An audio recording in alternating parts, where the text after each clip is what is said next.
Pemirsa, mengawali informasi pertama, berdasarkan pengalaman dan kondisi Kabupaten Oki serta perkiraan cuaca BMKG Sumatera Selatan, cuaca panas terik beberapa hari ini patut diwaspadai khususnya dalam Karhutlah.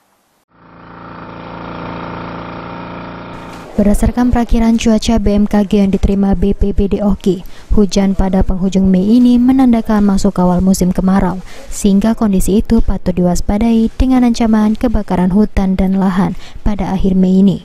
Dengan hal tersebut, saat ini BPBD Oki telah melakukan konsolidasi hingga ke desa-desa dan memberikan himbauan kepada masyarakat agar menghadapi musim kemarau untuk tidak membakar lahan, ladang, maupun membuka lahan dengan cara membakar.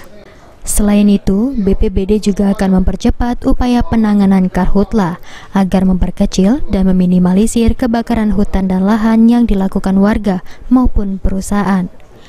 Sejauh ini, BPBD Oki terus mempetakan titik-titik wilayah rawan kebakaran hutan dan lahan pada saat memasuki musim kemarau, yang diperkirakan pada akhir Mei dan awal bulan Juni telah memasuki musim kemarau.